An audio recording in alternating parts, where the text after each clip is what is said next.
جماعت ہفتم سماجی علم پارٹ 1 ویڈیو نمبر 111۔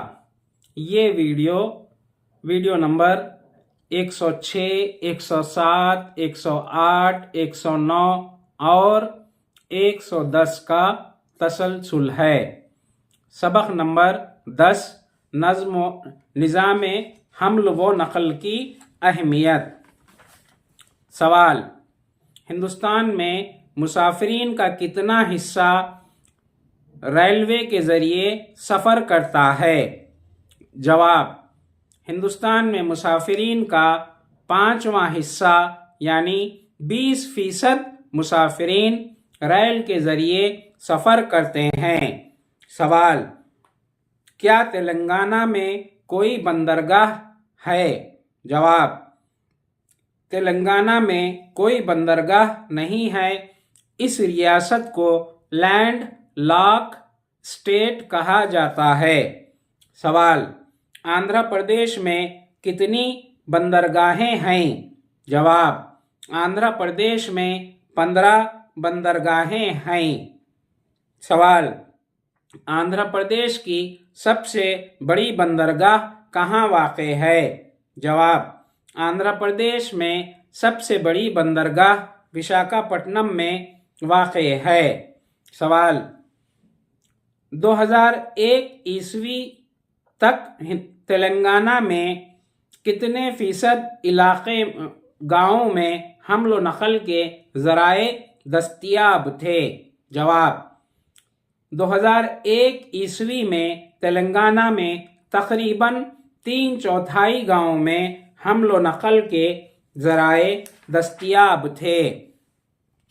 سوال: تلنگانہ کی سڑکوں پر کتنے 2 پہیے والی گاڑیاں دوڑتی ہیں؟ جواب: تلنگانہ کی سڑکوں پر 3/4 یعنی 3/4 2 پہیے والی گاڑیاں دوڑتی ہیں۔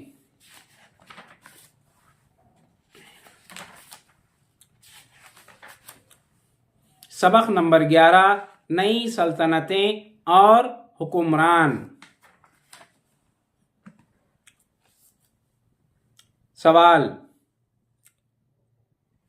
راشٹرکوٹ خاندان سب سے پہلے کس بادشاہوں کے باج گزار تھے؟ سوال: راشٹرکوٹ خاندان ابتدا میں کرناٹک کے چالوکیاؤں کے باج گزار تھے۔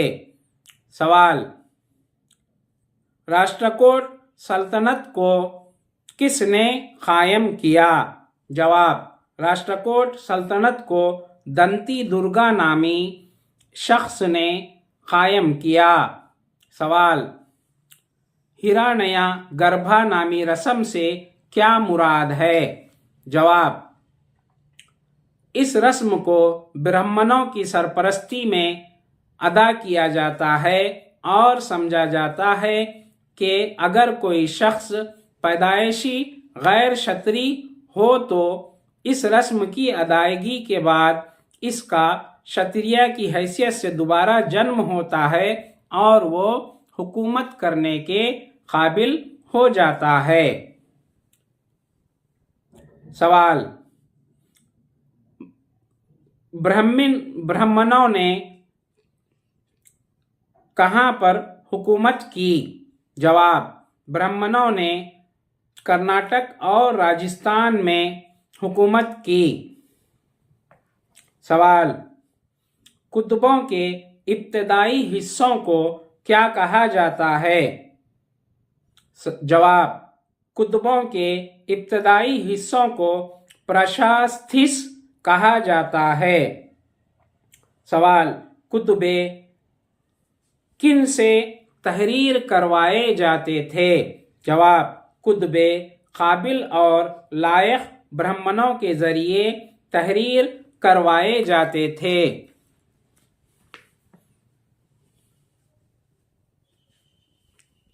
سوال: گوالیار یعنی مدھیہ پردیش میں دستیاب